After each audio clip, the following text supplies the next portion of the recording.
हरे कृष्णा। तो आप सभी का बहुत स्वागत है आज के हमारे इस अध्याय में। अध्याय 8, भगवत प्राप्ति या अक्षर ब्रह्म योग। भगवत प्राप्ति या अक्षर ब्रह्म योग ये हमारा भक्ति योग का चैप्टर है। सेकंड चैप्टर यहाँ मतलब जैसे 7 से भक्ति योग शुरू हो जाता है। बहुत ही सुंदर और बहुत इंपॉर्टेंट चैप्टर है ये। इस अध्याय में भगवान हमें बताएंगे कि जीवन के अंत समय में यदि व्यक्ति भगवान का ध्यान करता है तो उसकी गति क्या होती है, या फिर हमें अपने जीवन को छोड़ते हुए भगवान को कैसे याद करना चाहिए। तो मतलब जिंदगी भर तो लाइफ टाइम तो भगवान को कोई याद करता है, कोई नहीं करता है ना। कभी याद करते हैं, कभी भूल जाते हैं, कभी उनके पास जाते हैं, कभी नहीं जाते हैं। बहुत सारी चीजें, सिचुएशंस हमारी लाइफ में चलती रहती हैं। लेकिन अगर हम अपने जीवन के लास्ट टाइम पे भी भगवान को याद करते हैं तो सिचुएशन क्या होगी और कौन भगवान को जीवन के अंत समय में प्राप्त कर पाएगा, ये बहुत इंपॉर्टेंट हो जाता है। इसीलिए कहा जाता है कि भगवत गीता क्या है, आपको कैसे जीना है और कैसे जाना है ना, वो दोनों ही हमें सिखाती है। तो क्योंकि जो ये हमारा भौतिक जन्म है, ये एक लिमिटेड टाइम के लिए हमें एक शरीर मिला है। आत्मा एक इस शरीर में कुछ समय तक रहेगी और उसके बाद यहाँ से इस शरीर को छोड़कर चली जाएगी। तो जो वो जाना है वो एक्चुअली वो शरीर का अंत है, आत्मा का तो है नहीं। पहली बात तो ये है। तो हमें ये समझना होगा कि क्योंकि ये डेफिनेट है, निश्चित है कि ये होगा ही होगा, तो हमें पहली बात तो ये कि हमें इस बारे में दुख नहीं करना चाहिए। दूसरी बात, उसको प्लान करना चाहिए कि अगर जाना है तो जाना कैसे है। क्या हम ऐसे ही जाना चाहते हैं, या हम भगवान की भक्ति में सेवाएं करते हुए, भगवान का प्रेम प्राप्त करते हुए भगवान के धाम जाना चाहते हैं। तो वो सीखने के लिए हमें मिलेगा आज के इस अध्याय में। बहुत सुंदर अध्याय है। आइए इसको स्टार्ट करते हैं।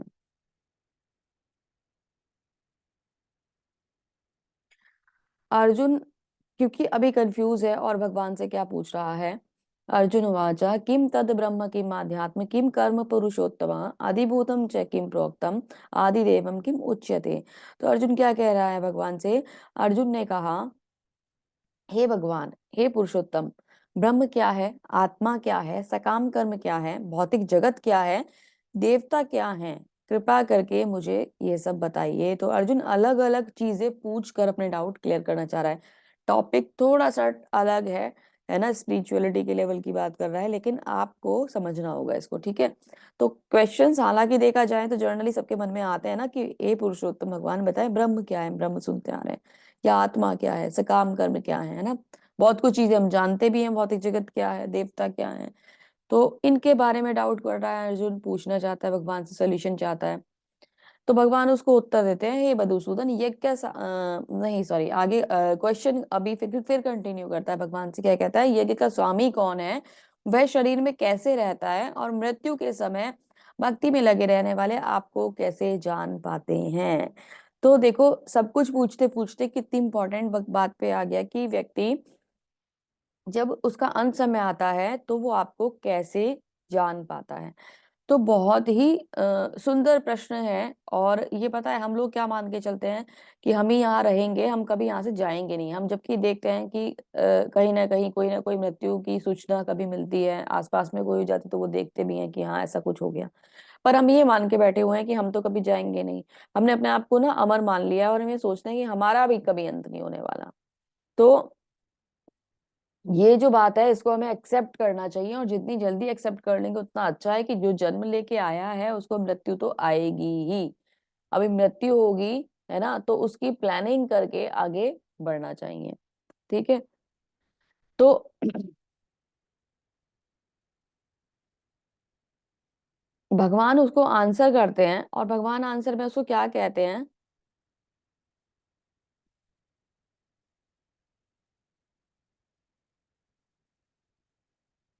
भगवान उसको आंसर में क्या कहते हैं,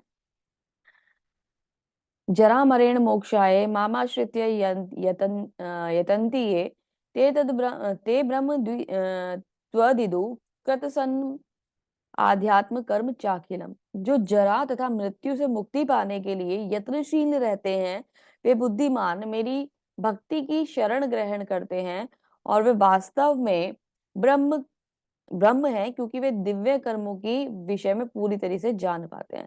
तो भगवान क्या कह रहे हैं, जो मुझे जानने के लिए यत्नशील हैं और एक लेवल पे सेट हो गए हैं, उन्हें ब्रह्म पद पर कहा जाता है, वो ब्रह्म आ गए हैं। जो जरा तथा मृत्यु से मुक्ति पाना चाहते हैं, जरा यानी बुढ़ापा और मृत्यु यानी मतलब जन्म और मृत्यु, है ना। तो एक्चुअली जब हम भगवान की सेवा में आते हैं तो भगवान एक मतलब पोजीशन ऐसी भी होती है कि भगवान हमें जन्म मृत्यु के चक्र से हटा देते हैं, है ना। तो वो क्या है, वो मुक्ति होती है और उसमें वो ब्रह्म पद पर स्थित हो जाते हैं और ब्रह्म कहे जाते हैं। ठीक है। साधिभूतादिदेवं मां साधियज्ञं च ये विदु प्रयाण काले अपि च मां ते विदुर्युक्त चेतसा। जो मुझ परमेश्वर को मेरी पूर्ण चेतना में रहकर मुझे जगत का तथा देवताओं का समस्त यज्ञ विधियों का नियामक जानते हैं, वे अपनी मृत्यु के समय मुझ भगवान को जान और समझ सकते हैं। तो भगवान को कौन जान पाता है, ये इंपॉर्टेंट क्वेश्चन है और हम सबके लिए है। तो भगवान क्या कह रहे हैं, जो मुझ परमेश्वर को मेरी पूर्ण चेतना में रहकर मुझे जगत का देवताओं को समस्त यज्ञ विधियों का नियामक जानते हैं, वे मृत्यु के समय मुझे जान पाते हैं। तो अभी जो पूर्ण चेतना, यानी कि अभी हम पूर्ण चेतना में है ना, और इस पूर्ण चेतना में जब हम भगवान का ध्यान करते हैं और भगवान को जानने का प्रयास करते हैं और वो ये मान लेते हैं कि सब कारण के कारण कौन है, स्वयं श्री भगवान है। तो जब हम इस बात को समझ जाते हैं कि भगवान ही हर चीज के कारण है, वही नियामक है, वही नियंता है, वही सब कुछ चलाने वाले हैं, तो जब हम इस बात को मान लेते हैं तब हम जब हमने अपनी पूर्ण चेतना के अंदर इस बात को मान लिया तो हम डेफिनेटली जब हमारा अंत समय आएगा तो इस बात को स्वीकार कर पाएंगे कि भगवान ही सर्वोपरि हैं, और तभी हम भगवान का ध्यान कर पाएंगे जब हम चेतना में ध्यान करेंगे। तो इंपॉर्टेंट क्या है, बात को समझने का प्रयास कीजिएगा। अगर मैंने भगवान का नाम कभी भी नहीं लिया और मेरा अंत समय आ गया, तो अंत समय में मुझे कौन भगवान याद दिलाएगा, है ना। मैं तो जानती ही नहीं भगवान को, लेकिन मैंने अगर भगवान को अपनी सही चेतना के अंदर ध्यान करा है तो मुझे भगवान ध्यान आएंगे, भगवान का नाम ध्यान आएगा। अब ये जरूरी भी क्यों है ना, ये भी जानना होगा ना। तो पहले इसके सवालों के उत्तर लेते हैं। तो अर्जुन का प्रश्न था ब्रह्म कौन है, तो भगवान बोल रहे हैं जीव अविनाशी या जीवित इकाई को ब्रह्म कहते हैं। आध्यात्म कौन है, जीव की प्रकृति, हमारा स्वभाव ही आध्यात्म है। ठीक है। कर्म क्या है, तन की ओर ले जाने वाली गतिविधियां। जितना भी हम कार्य करते हैं इन सब से हमें कोई ना कोई बंधन मिलता है और हमें मनुष्य जन्म मिलता है ना।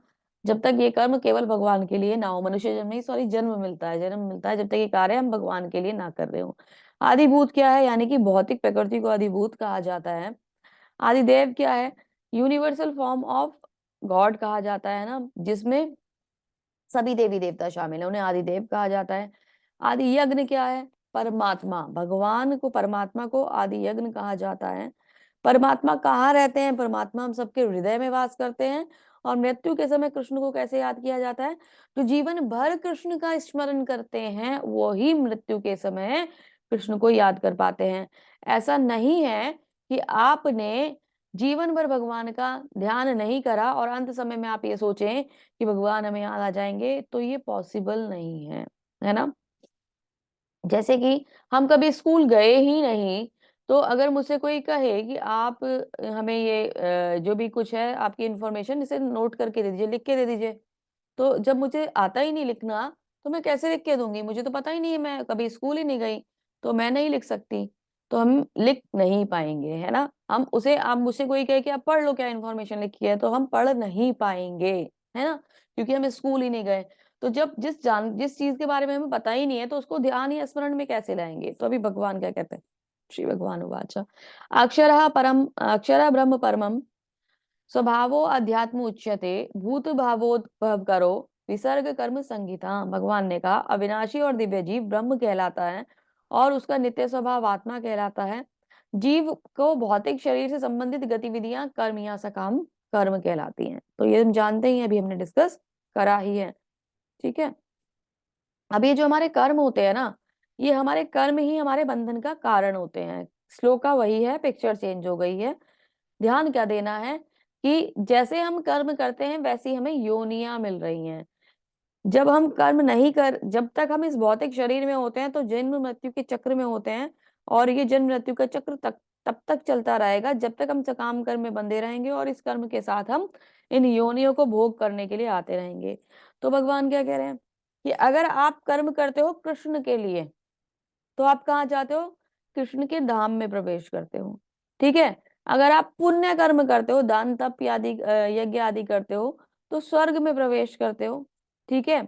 अगर आप गलत कर्म करते हो, भोग कर्म करते हो, ठीक है, तो आप उन्हीं के अकॉर्डिंग जन्म योनि पाते हो, यानी कि उन्हीं के अकॉर्डिंग शरीर पाते हो। जिस प्रकार का भोग आप करना चाहते हो वैसा ही आपको शरीर मिल जाता है।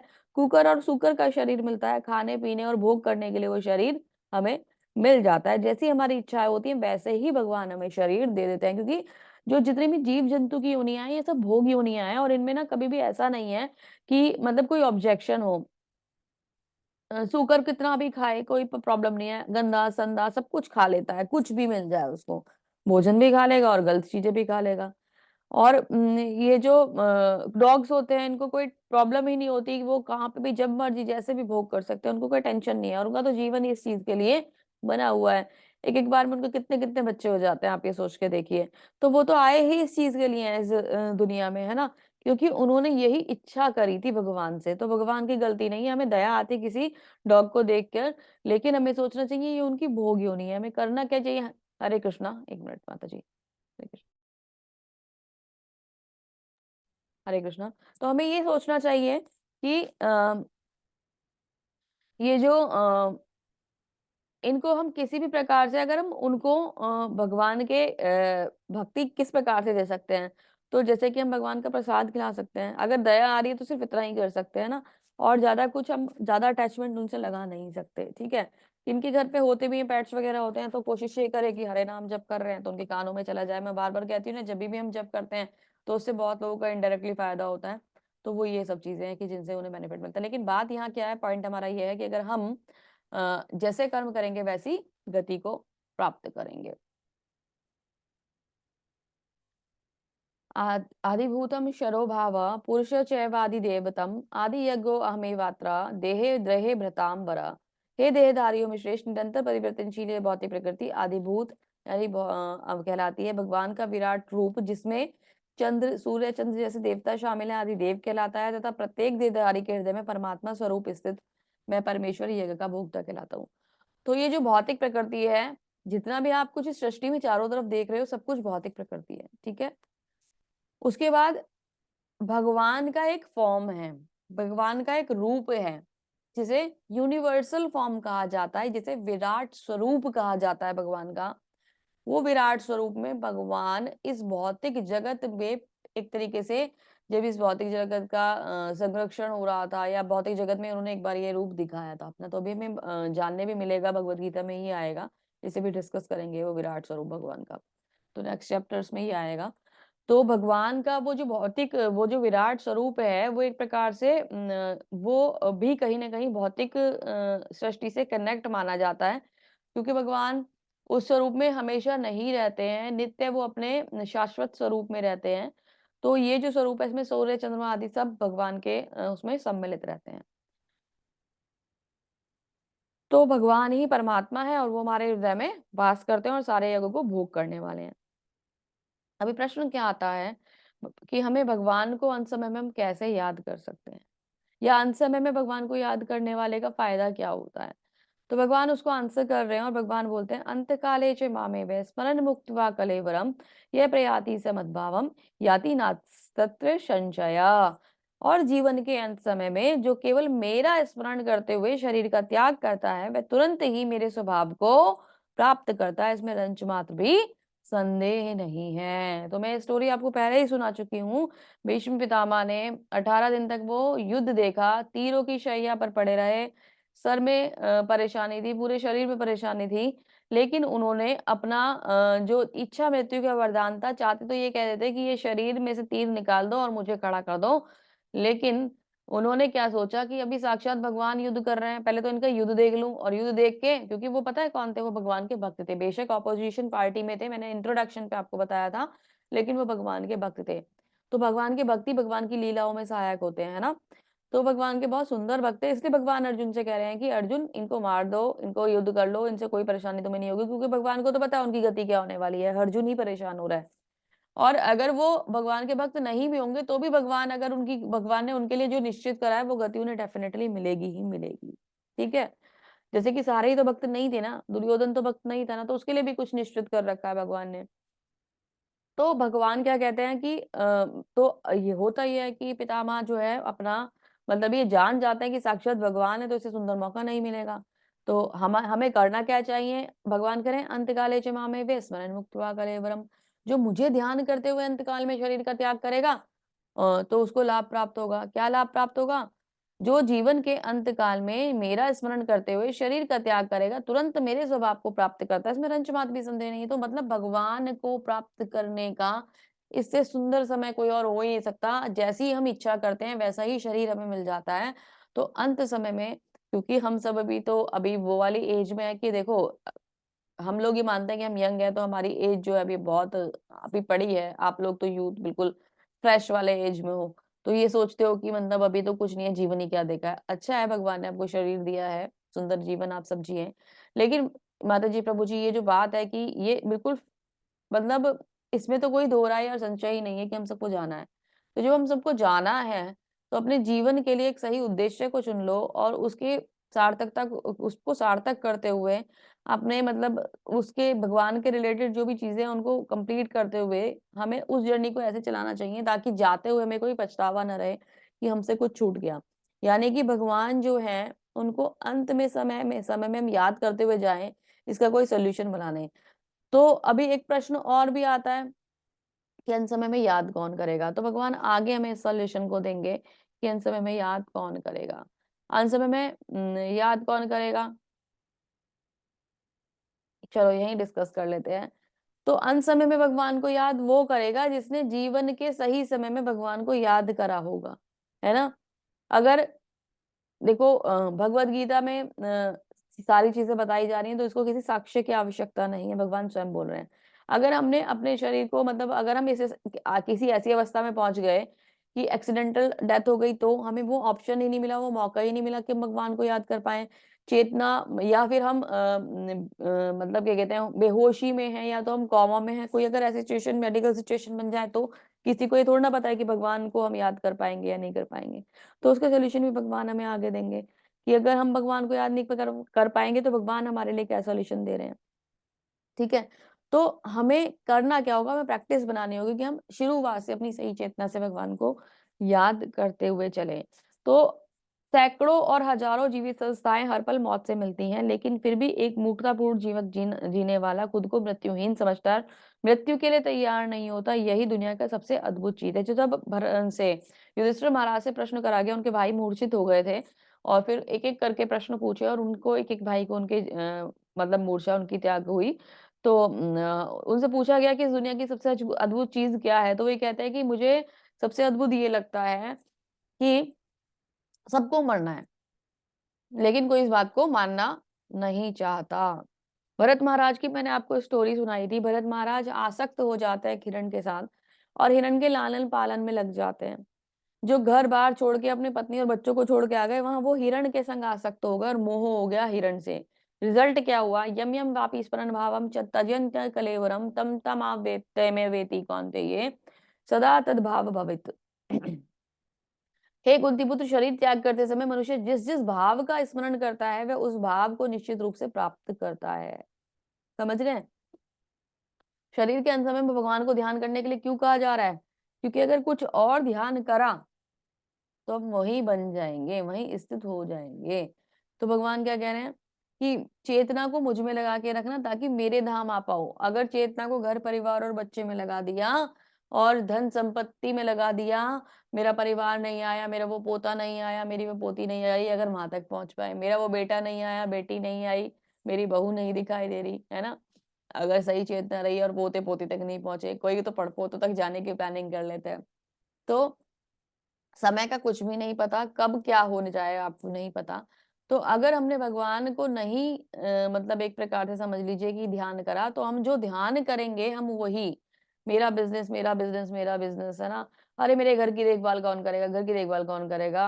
घर की देखभाल कौन करेगा? अरे! मेरा इतना पैसे का क्या होगा? ये सोचते-सोचते अगर हम मरेंगे, तो भगवान ने पता चला हमें उसी घर का चौकीदार बना के अगली बार भेज दिया, है ना? कि जाओ भाई अपने घर की चौकीदारी करो। तो इसमें एक स्टोरी भी आती है कि एक व्यक्ति जो है ना अपने घर से बड़ा आसक्त होता है और बहुत ही ज़्यादा मतलब उसको भाव होता है कि मेरा घर, मेरा पैसा, पूरी ज़िंदगी भर मेहनत करता है और पोतों-परपोतों के लिए भी पैसा जोड़कर चला जाता है। धन के लिए बहुत आसक्त होता है। तो उसके कुछ कर्म ऐसे होते हैं कि उसे अगले जन्म में ना एक मोची बना दिया जाता है। तो मोची बन के अपने घर के सामने ही, जो जिस घर में जो उसका पहले जन्म में घर था, उसके सामने ही वो बैठ के कार्य करता है। तो होता ये है कि एक दिन किसी बात पे उसका कोई विवाद हो जाता है, इस जन्म में उसका कोई विवाद हो जाता है अपने ही जो ओरिजिनल बच्चे हैं उनसे। तो होता ये है कि उसके ही बच्चे उन्हीं जूतों से इसे पीटते हैं। तो वो कहते हैं कि जिनके लिए तुम छोड़ के जा रहे हो, जिनके लिए तुम ये सब चीज़ें करके, मैं ऐसे ही आपको स्टोरी नहीं सुना रही हूँ, ये हम मतलब ये कहते हैं बुक्स में दी गई है, इसलिए मैं आपको बता रही हूँ। तो जिनके लिए आप सब चीज़ें छोड़ के जा रहे हो, वो ही आपके संग क्या करने वाले हैं, क्योंकि वो अब नहीं जानते आपको। वो तो ये जानते हैं कि हमारे पिताजी की तो तस्वीर वहाँ रखी है, टंग रही है, और माला टंग रही है, क्योंकि पिताजी तो ऐश्वर्या के लिए धन छोड़ के गए हैं। और वही पिताजी अभी पिट रहे हैं, चप्पलों से पिट रहे हैं क्योंकि आप उन्हें पहचान नहीं पा रहे। तो पहली बात तो ये गलत है, ऐसा हमें नहीं करना चाहिए, किसी के संग भी कोई भी बात हो, विवाद हो तो नहीं करना चाहिए। दूसरी बात ये कि हमारे लिए सीखने वाली बात क्या है कि यहाँ पे हम जो कर रहे हैं, वो हम सब कुछ ना दूसरों के लिए करके जा रहे हैं, और हमें जो करना है अपने लिए उसको हम भूल रहे हैं। तो यहाँ क्या हुआ, भरत महाराज ने आसक्ति करी हिरण से, और उनको जो मनुष्य, क्योंकि बहुत बड़े तपस्वी थे, तो उनको तो शनि शरीर मुक्ति मिलनी चाहिए थी, लेकिन आसक्ति मिली, और फिर हिरण का शरीर मिल गया। ठीक है। हिरण के शरीर के बाद उन्हें क्या हुआ कि फिर उन्होंने फिर तपस्या करी, और तपस्या तपस्या नहीं, सॉरी, हिरण का शरीर मिला, क्योंकि कोई पुण्य कर्म थे, तो फिर दोबारा से हिरण का शरीर भोगने के बाद उनको मनुष्य के रूप में जन्म मिला, और फिर वो जड़ भरत कहलाए, और उसके बाद फिर उन्हें मतलब क्या कहते हैं, मुक्ति मिली। तो भगवान क्या बता रहे हैं यहाँ पे, अतएव हे अर्जुन, तुम सदैव कृष्ण रूप में मेरा चिंतन करना चाहिए, और साथ ही युद्ध करके कर्तव्य को पूरा करना चाहिए।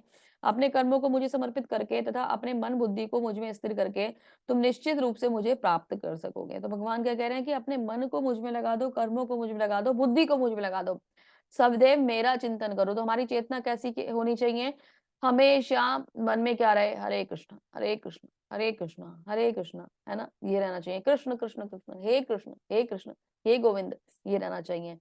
हमेशा भगवान का नाम ध्यान करें, हमेशा भगवान को ध्यान करते रहें, सारे कार्य भगवान को समर्पित करते हुए करें, सेंटर भगवान को बना लें। जब घर का केंद्र भगवान होंगे, आप सुबह भगवत गीता पढ़ोगे, सुबह माला जप करोगे, भगवान की पूजा करोगे, मंगला आरती अटेंड करोगे, भागवतम पढ़ोगे, भगवत गीता पढ़ोगे, है ना, तो आपके दिन भर जो चेतना है, ये सब क्यों बना रखा है प्रभुपाद जी ने, ये सब इसलिए बनाया ताकि हम जैसे पतित लोग ना वैसे तो भगवान को याद करेंगे नहीं, तो प्रभुपाद जी हमें एक ना मतलब एक तरीके से कह लीजिए कि एक सिस्टम दे गए फॉलो करने के लिए, ताकि हम उसको फॉलो करते करते भगवान का दिन भर चिंतन कर सकें, और हम हर क्षण भगवान को याद कर सकें, और भगवत धाम की प्राप्ति कर सके, क्योंकि ये प्रैक्टिस रखी तभी हम आगे जा पाएंगे। तो प्रहलाद महाराज ने, जो कि असुर गुरुकुल में पढ़ने जाते थे, असुर थे परिवार में जन्म लिया था, तो भी ये समझ लीजिए कि वहां उनकी चेतना का स्तर देखिए कि उन्होंने उन बच्चों को भी हरिनाम जप सिखा दिया था। खुद तो भगवान के सुंदर भक्त थे ही, लेकिन गुरुकुल में भी बच्चों को क्या बना दिया, भगवान का भक्त बना दिया है। हे पार्थ, जो व्यक्ति मेरा स्मरण करने में अपना मन निरंतर लगाए रहकर अविचल भाव से भाव से भगवान के रूप में मेरा ध्यान करता है, मुझको अवश्य ही प्राप्त करता है। तो और ये क्या ही जानना चाहते हैं, है ना, साक्षात भगवान कह रहे हैं कि जो व्यक्ति अविचल भाव से मेरा ध्यान करता है और मृत्यु के समय उस बात को याद रखता है, तो वो मुझे प्राप्त होता है। अभी पॉइंट तो ये है कि अगर मृत्यु के समय उसे याद ही ना आ पाए, एक्सीडेंटल कोई केस हो जाए, चेतना ही चली जाए, कॉमा में चला जाए, तब क्या होगा। तो जिस व्यक्ति ने जीवन भर भगवान का स्मरण करा है, किसी ऐसी सिचुएशन में वो मर जाए कि उसकी चेतना ही गायब हो जाए, या फिर किसी भी कारण उसे भगवान याद ना आ पाए, तो जिस व्यक्ति ने पूरे जीवन भक्ति करी है, उस समय पे भगवान खुद उसे याद दिलाने के लिए आ जाते हैं, भगवान खुद साक्षात उसके सामने प्रकट हो जाते हैं, भगवान उसकी चिंता करते हैं, और भगवान स्वयं उसे अपने धाम ले जाते हैं। अजामिल की स्टोरी आती है, बहुत ही सुंदर, मतलब एक भक्त थे भगवान के, किसी कार्य से जा रहे थे, और रास्ते में क्या देखते हैं कि एक व्यक्ति और एक महिला है जो भोग में विलास में फंसे हुए हैं। जैसे ही वो ये सब चीजें देखते हैं, सुंदर भक्ति वाला व्यक्ति डिग भी तो सकता है ना, तो उनका पतन हो जाता है, और वो भी उस वैसा वैश्या थी वो एक्चुअली स्त्री, उसके संग आसक्त हो जाते हैं और उससे विवाह कर लेते हैं। विवाह करने पर क्या होता है, संतान उत्पत्ति होती है, कई सारे बच्चे हो जाते हैं, और सारा जीवन भोग में निकाल देते हैं। मृत्यु का समय आता है, जब मृत्यु का समय आता है, तो एक बच्चे का नाम गलती से नारायण रख लिया था, तो जोर-जोर से चिल्लाते हैं, "नारायण! नारायण! हे नारायण! नारायण सुन ले मैं जा रहा हूँ।" नारायण सुनता नहीं है, वो नारायण नारायण चिल्लाते रहते हैं। तो होता ये है कि अभी प्राण निकल जाते हैं, प्राण निकल जाते हैं, तो वहाँ पे यमदूत उन्हें लेने के लिए आ जाते हैं। यमदूत का तो काम ही है भई लेके जाना, चलो आत्मा जाएगी। जैसे ही यमदूत लेके जा रहे होते हैं, वैसे ही वहाँ विष्णुदूत आ जाते हैं और आके उन लोगों के बीच में आर्गुमेंट होता है कि ये हमारे साथ जाएँगे। यमदूत कहते हैं हम तो यमराज से पूछ के आएँगे, जो यमराज कहेंगे वही डिसीज़न होगा। तो यमदूत यमराज के पास जाते हैं और कहते हैं ऐसे-ऐसे विष्णुदूत उन्हें लेने के लिए आए हैं। तो विष्णुदूत उनको यमराज उनको बोलते हैं कि तुम मूर्ख हो, जहाँ पे विष्णुदूत पहुँच जाएँ वहाँ तुम्हारा कोई भी कार्य नहीं है। तुरंत वापस आ जाओ और वो एक विष्णु भक्त है, उसे जाने दो। आप बोलोगे माता जी उसने जीवन भर तो भोग कर लिया, अब उसे भगवान के दूत कैसे लेके जा रहे हैं? भगवान के दूत तो क्योंकि भगवान के लोक लेके जाएँगे, यमदूत यमलोक लेके जाएँगे, तो यमलोक में क्या है यातना है, भगवान के लोक में क्या है सुंदर भगवान की भक्ति और मुक्ति। तो ये केवल हम क्या देख रहे हैं कि अजामिल ने जो बचा हुआ समय था, वो भोग में निकाल दिया। लेकिन इम्पोर्टेंट क्या है कि अजामिल ने उससे पहले का जीवन जो था वो भक्ति में निकाला था और भक्ति इतनी सुंदर थी कि उसको विष्णु दूत लेने के लिए आ गए। ठीक है? और अंत समय में जैसे भी सही, कैसे भी सही, बच्चे के नाम के रूप में ही सही भगवान का नाम उसके मुँह से निकल गया और भगवान ने उसकी सुरक्षा के लिए अपने दूतों को भेज दिया। तो इम्पोर्टेंट ये है कि भगवान के दूत आएँगे और वो आकर हमें स्वयं ले जाएँगे अगर हम उस चेतना में नहीं रहेंगे तो। ठीक है? तो जब हम भगवान के धाम में प्रवेश करते हैं तो हमारा भौतिक शरीर खत्म हो जाता है और हमें एक दिव्य शरीर मिलता है जो कि भगवान के जैसा ही दिखाई देता है। मनुष्य को चाहिए कि परम पुरुष का ध्यान सर्वज्ञ, पुरातन, नियंता, लघुत्तम से भी लघुत्तर, प्रत्येक के पालन करता, समस्त भौतिक बुद्धि से परे, अचिंत्य तथा नित्य पुरुष के रूप में करे। वह सूर्य की भांति तेजवान है और इस भौतिक प्रकृति से परे हैं, दिव्य रूप हैं, है ना?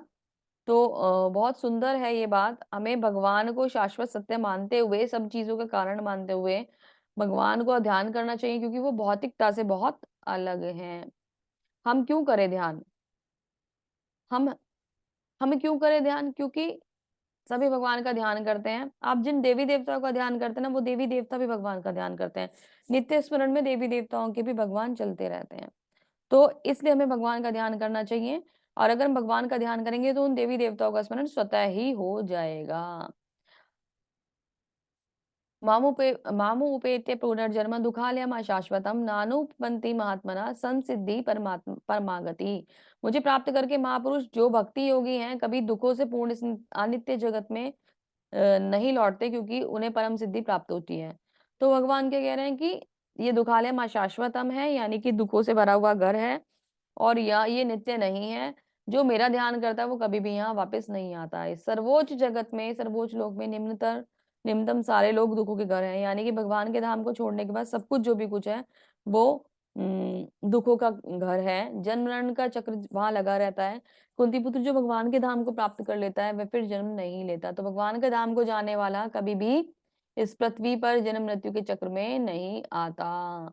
इसके अतिरिक्त भगवान की एक अव्यक्त अव्यक्त प्रकृति है जो शाश्वत है। इसे व्यक्त तथा अव्यक्त पदार्थ से परे है। ये परा और कभी ना नाश होने वाली प्रकृति है। जब संसार से सब कुछ लय हो जाता है तब भी इस प्रकृति का नाश नहीं होता। तो वो लोग जाते कहाँ हैं? वो भगवान के धाम पहुँचते हैं क्योंकि वो क्या है? वो शाश्वत है और अगर प्रलय आएगी, आएगी डेफ़िनेटली और सब कुछ खत्म हो जाएगा, समाप्त हो जाएगा। सारी जो आत्माएँ हैं वो वापस भगवान के पास पहुँच जाएँगी। लेकिन उसके बाद जो भगवान के दास होंगे वो तो भगवान के धाम में प्रवेश कर जाएँगे और जो भगवान के दास नहीं होंगे, उन लोगों को क्या मिलेगा? जन्म मृत्यु का दोबारा से चक्र मिलेगा जबकि सृष्टि आएगी। तो इस प्रकार से क्या है कि भगवान का जो धाम है उसके लिए एक यहाँ चार्ट दिखाया गया है। हम लोग भूत लोक में रहते हैं। ये 7वें नंबर का लोक है। इसके ऊपर मतलब हमारा टोटल जो है 14 लोक होते हैं। तो स्वर्ग लोक, ब्रह्म लोक तक के लोक हैं, है ना? तपलोक, महरलोक इस प्रकार से लोक आते हैं, जनलोक, है ना? और नीचे के जो है अतल, वितल, सुतल, रसातल, तलातल इस प्रकार के लोक आते हैं। उसके बाद 28 प्रकार के नर्क यहाँ आते हैं, उसके नीचे, है ना? तो ये एक हमारा जो ब्रह्मांड है इसमें गर्भोदक्षाय विष्णु हैं। वो ये एक तरीके से समझ लीजिए विष्णु भगवान है, वो वहां पे इसका संचालन एक प्रकार से कर रहे हैं, लक्ष्मी माता उनकी सेवा में बैठी हुई हैं। और इस जो लोक है इसके ऊपर है गोलोक वृंदावन धाम। ठीक है, वो गोलोक वृंदावन धाम जो है वो भगवान का लोक है, जो इसमें गुलाब की पंखड़ियों से बनी हुई पत्तियां आपको दिखाई दे रही हैं, वो गोलोक वृंदावन धाम है। जो ब्लैक सर्कल है वो हमारा ये ब्रह्मांड है। तो भगवान के शरीर से क्योंकि हजारों ब्रह्मांड निकलते रहते, तो ऐसा मत समझिए कि ये एक ही ब्रह्मांड है, ऐसे बहुत सारे ब्रह्मांड हैं जो एग्जिस्ट करते हैं। ठीक है, और माया देवी जो है वो इस ब्रह्मांड की कंट्रोलर हैं। वो हम सबको गुणों में बांधती हैं और यहाँ बांध कर रखती हैं। जो व्यक्ति माया के प्रभाव से छूट जाते हैं, भगवान की भक्ति करते हैं, वो कहाँ जाके स्थित हो जाते हैं? वो भगवान के गोलोक वृंदावन धाम में स्थित हो जाते हैं। तो हमारा उद्देश्य क्या होना चाहिए? हमें गोलोक वृंदावन धाम जाना है। जैसा भाव होगा वैसे भगवान हमें प्राप्त हो जाएंगे, है ना। दास है साख्य और माधुर्य वात्सल्य, जो भी जिसका भाव होगा वैसे ही भगवान, हमारा संबंध भगवान से शाश्वत हो जाता है। तो मुकुंद माला स्रोत में क्या कहते हैं? देखिए क्या कहा जाता है। हे कृष्ण, कृपया मेरे मन को तुरंत अपने कमलों के कमल के फूलों के पैरों की ओर जाने दे, यानी जो चरण कमल है आपके उनकी ओर जाने दे। जैसे कि राजहंस कमल के फूलों के तने में प्रवेश करता है और मेरी अंतिम सांस के समय मेरा गला हवा, पित्त और कफ से की क्रिया से संकुचित हो जाता है, तो मैं आपकी भक्ति कैसे कर पाऊंगा, यशगान कैसे कर पाऊंगा?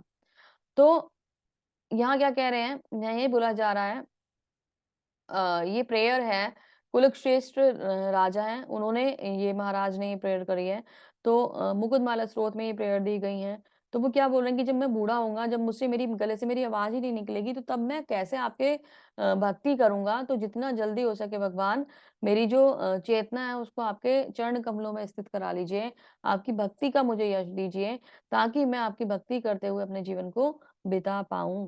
तो आप लोगों से यूथ बैच जो ये चल रहा है, या फिर हम किड्स बैच जो चलाते हैं, वो चलाने का रीजन ये है कि जितनी जल्दी हम सब भगवान की भक्ति में लगेंगे, उतना ही ज्यादा सुंदर हमारा जीवन होगा। बच्चों को बचपन से संस्कार सही मिलेंगे, आपको राइट गाइडेंस मिलेगा और आप अपने जीवन को सही डायरेक्शन में लेके जाएंगे। लोग ये कहते हैं कि एक एज बीतने के बाद भक्ति करनी चाहिए, रियलिटी ये है कि जितनी जल्दी हो जाए उतनी जल्दी भक्ति कर लेनी चाहिए। जो व्यक्ति भक्ति मार्ग स्वीकार करता है, वेद अध्ययन, तपस्या, दान, दार्शनिक तथा सकाम कर्म करने से प्राप्त होने वाले फलों से वंचित नहीं होता। वह मात्र भक्ति संपन्न करके ही इन समस्त फलों को प्राप्त कर लेता है और अंत में मेरे धाम को प्राप्त होता है। तो वेद अध्ययन, दान, तपस्या, बहुत सारी चीजें हम नहीं कर पाते हैं ना, लेकिन अगर हम भगवान की भक्ति कर पाते हैं तो ये सब चीजों के फल हमें ऑटोमेटिकली मिल जाते हैं। कोई पढ़ा हुआ नहीं है तो क्या वह भगवान की भक्ति नहीं कर सकता? डेफिनेटली कर सकता है। कोई बहुत बड़ा तपस्वी नहीं है तो क्या वो भगवान की भक्ति नहीं कर सकता? वो कष्ट नहीं झेल पाता लेकिन हरि नाम जप तो कर सकता है, तो डेफिनेटली वो भगवान की भक्ति कर सकता है। कोई बहुत धनी नहीं है, उसके पास धन नहीं है, तो क्या वो भगवान की भक्ति नहीं कर सकता? डेफिनेटली कर सकता है। भगवान स्वयं कह रहे हैं कि जो मेरी भक्ति करेगा वो मेरे धाम को प्राप्त होगा। श्रील प्रभुपाद जी इस चैप्टर को समराइज करते हैं और क्या बोलते हैं? हमें भक्तों की संगति आवश्यक है ना। पॉइंट ये है, 7वें से लेकर 12वें अध्याय तक भगवत गीता के सार के रूप में कहे जाते हैं। ये पूरी भगवत गीता का सार है जो भक्ति योगा आप लोग पढ़ रहे हो। प्रथम 6 अध्याय तथा अंतिम 6 अध्याय इस मध्यवर्ती 6 अध्यायों के लिए आवरण पात्र हैं, जिनकी सुरक्षा भगवान करते हैं। तो भगवान ने सिक्योरिटी दी है किसे? भगवत प्राप्ति है, जो भक्ति योग है, इनके चैप्टर्स को कर्म योग के द्वारा और ज्ञान योग के द्वारा। यानी बहुत इंपॉर्टेंट है। जैसे सैंडविच होता है ना, सारी जो टेस्ट होता है, सारा जो मटेरियल होता है इम्पॉर्टेंट, वो दोनों स्लाइसेस के बीच में होता है। तो वैसा ही सैंडविच क्या है, टेस्टी सैंडविच कहना नहीं चाहिए ये, लेकिन फिर भी जो रस है वो कहाँ है? वो मध्य में है ना। तो मध्य में भगवान ने यहाँ रख दिया है। यदि कोई गीता के इन 6 अध्यायों को भक्त की संगति में भली बात ही समझ लेता है, तो उसका समस्त जीवन तपस्या और यज्ञ दान चिंताओं को पार करके महिमा मंडित हो उठेगा, क्योंकि वो केवल कृष्ण चेतना में उनके द्वारा इतने कर्मों का फल प्राप्त हो जाता है। तो भगवान की भक्ति करने वाले सारी चीजों के बेनिफिट को ऑटोमेटिकली ले लेगा। आप इस समय क्या कर रहे हो? बुद्धि से भगवान की सेवा कर रहे हो। आप लोगों को भगवान की कृपा है, आप दान तप नहीं कर रहे हो, आप बुद्धि से भगवान का ध्यान कर रहे हो, तो बुद्धि से भगवान की आपकी सेवा चल रही है। आपको डेफिनेटली इसका बेनिफिट मिलने वाला है। जिस भगवत गीता में तनिक भी श्रद्धा नहीं है, जिसे उसे किसी भक्त से भगवत गीता समझनी चाहिए, मनोधर्मियों से नहीं। तो मनोधर्मी क्या होता है? अपनी मर्जी से भगवत गीता सुनाते रहते हैं। ऐसी बहुत सारी भगवत गीता मार्केट में भी अवेलेबल है। अपनी मर्जी से ही उसमें से कृष्ण को ही गायब कर दिया, कृष्ण है ही नहीं कुछ, है ना, अर्जुन को ही गायब कर दिया। ऐसी भगवत गीता भी है। तो हमें क्या करना है? हमें ऐसा भगवत गीता पढ़ के मूर्ख नहीं बनना है। हमें प्रामाणिक शास्त्रों से जो शास्त्रों का जो सही एक तरीके से कह लीजिए सार हमें मिल रहा है, वो हमें जानना है। तो हमें इन सब चीज़ों के लिए बहुत केयरफुल होना चाहिए कि हम क्या पढ़ रहे हैं और क्या नहीं पढ़ रहे हैं। तो इसी के साथ ये अध्याय यहीं समाप्त होता है। इतना सुंदर अध्याय है कि भगवान ने इतना इम्पोर्टेंट मैसेज दिया है। हालाँकि ये मैसेज अभी के लिए हमें ऐसा लग रहा है कि शायद अभी हम कौन-सा मर रहे हैं, दोबारा पढ़ लेंगे इसको, दोबारा समझ लेंगे। ये हमें ऐसा लग सकता है, लेकिन रियलिटी ये है कि नेक्स्ट मोमेंट क्या होगा आपको भी नहीं पता। आप आज मेरी ये क्लास अटेंड कर पा रहे हो, मैं कल होंगी या नहीं होंगी ये मुझे भी नहीं पता। तो हो सकता है ना कि मतलब कल हूँ ही न कल आए ही ना हमारे जीवन में। तो ये एक आपके हिसाब से एक नेगेटिव थॉट हो सकता है, लेकिन मैं इसे नेगेटिव थॉट नहीं मानती। डेफ़िनिटली जीवन को जीने के लिए और पॉज़िटिवली चलाने के लिए हमें जीवन भगवान ने दिया है, लेकिन भगवान ये कभी भी नहीं कह रहे हैं कि मेरी भक्ति मत करो। उसका परम उद्देश्य तो भगवत धाम की प्राप्ति है, भगवान के प्रेम की प्राप्ति है। उसके लिए जितना जल्दी हो जाए, आप भगवान का चिंतन शुरू कर दीजिए क्योंकि फाइनल वो घर है हमारा। ये तो भौतिकता वाला बंधन है जो हमें हमारी ही इच्छा की वजह से मिला है। धन्यवाद भगवान का इस बात के लिए करना चाहिए कि मनुष्य का शरीर मिल गया और हम इस बात को जान पाए कि हमारे जीवन का उद्देश्य क्या है। बहुत इम्पोर्टेंट है। जब तक के लिए जीवन हमें मिला है, ये शरीर हमें मिला है, सुंदर तरीके से इस शरीर के संग इस जीवन को जिएँ। लोगों के लिए मतलब भगवान की भक्ति के प्रेरणा स्रोत बने, हमारे लिए भगवान की जो भक्ति है उसको अपने जीवन में लेके आएँ। देखो भगवान ये नहीं कह रहे, अभी भक्ति का करने का मतलब ये थोड़ी ना है कि आप अपने परिवार के संग रहना छोड़ दोगे, खाना-पीना छोड़ दोगे, है ना? कहीं आना-जाना छोड़ दोगे, ऐसा कुछ भी नहीं है, आपने जॉब्स छोड़ दोगे, ऐसा कुछ भी नहीं है। लेकिन आपके जो लाइफ़स्टाइल है, उसको इस प्रकार से सेट कर लीजिए कि भगवान उसमें जो अभी आउट कर रखे हैं, वो इन हो जाएँ और हमारी जो चेतना है, उसको शुद्धिकरण का प्रोसेस शुरू हो जाए, जो लो आप लोगों का हो चुका है। क्योंकि आपने ये मॉर्निंग क्लास अटेंड करके आपका जो टाइम है, उसको यूटिलाइज़ कर लिया है। भगवान की विशेष कृपा है और आप बहुत ज़्यादा ये कह लीजिए सौभाग्यशाली व्यक्ति हैं। तो आप लोगों की कहीं न कहीं कोई संस्कार रहे हैं, आपकी फैमिली के संस्कार रहे हैं, कुछ ना कुछ आपकी आपके साथ ज़रूर कनेक्ट है। वो ज़रूर भगवान की कृपा है कि आप ऐसे परिवार में आए जहाँ आपके लिए कोई ऑब्जेक्शन नहीं है, आप इसको एक्सेप्ट कर सकते हैं, सुन सकते हैं, पढ़ सकते हैं। अदरवाइज़ बच्चों को बोल दिया जाता है, "क्यों पढ़ रहे हो भई? अभी कोई एज नहीं है तुम्हारी, कोई ज़रूरत नहीं क्लास अटेंड करने की।" ऐसी भी फैमिलीज़ होती है ना। तो भगवान को थैंक यू बोलें और भगवान की भक्ति में लगे रहें। इसी मैसेज के संग कि हमें आज से अभी से ही भगवान की भक्ति शुरू करनी है, इसी क्षण से शुरू करनी है। जो लोग नहीं कर रहे थे वो भी भगवान की भक्ति में आ जाएँ। भगवान के नाम का स्मरण करें, एक माला जप से शुरू करें कम से कम ताकि भगवान हमारा शुद्धिकरण का प्रोसेस शुरू कर दें। देखो जीवन को जीना है और जीते हुए जाना भी है। तो जैसा हम अपनी मर्ज़ी से चला रहे हैं वो तो अब तक चलाते ही आए हैं ना 10, 20, 15, 25 जितने भी साल के हम हैं। हम ये चीज़ें देखते आए हैं कि हमने अपने हिसाब से इस लाइफ़ को चलाया है। अभी आगे आने वाला जीवन बहुत ज़्यादा हम अपने हिसाब से चलाने का प्रयास करेंगे, करते रहेंगे लेकिन चलता केवल भगवान की इच्छा से ही है, हमारी इच्छा से चलता नहीं है। और हमारे जो पिछले जन्म के कर्म हैं, उनके रिज़ल्ट भी हमें यहाँ मिलते हैं। तो क्योंकि एक ऑप्शन मिला है, आप सब इसे सुन पा रहे हो, तो अगर आप कभी-कभी हमें दूसरों के अनुभव से भी सीखना कभी-कभी नहीं एक्चुअली डेफ़िनिटली समझदार व्यक्ति को दूसरे के अनुभव से सीखना चाहिए। प्रैक्टिकल करके देखोगे तो देखने-देखने में निकल जाएगा समय। अगर कोई और व्यक्ति यानी मैं यहाँ हमारे प्रामाणिक गुरु और आचार्य हमें कह रहे हैं कि भगवान की भक्ति कैसे प्राप्त करी जा सकती है और वो बहुत ज़रूरी है प्राप्त करना, तो उससे सीखते हुए क्योंकि अगर ऐसा उसे नहीं माना तो ये जीवन निकल जाएगा और फिर पता नहीं कब 84 लाख के फेर में फँसेंगे, कब करोड़ों वर्ष बाद हमें ये जीवन मिलेगा भी या नहीं मिलेगा। क्या पता हम पतित हो जाएँ। तो इसका सही उपयोग करते हुए भगवान की भक्ति में से लगा लें और इस सुंदर जीवन को और सुंदर बना लें। आपको आप पे भगवान की विशेष कृपा हुई कि मनुष्य जन्म मिल गया है, तो इसको और सुंदर बना लीजिए और इस भगवान की भक्ति के संग इसको सार्थक करते हुए आगे ले जाइए। इसी मैसेज के संग इस चैप्टर को यहीं समाप्त करते हैं। आप सभी का बहुत-बहुत धन्यवाद। हरे कृष्णा।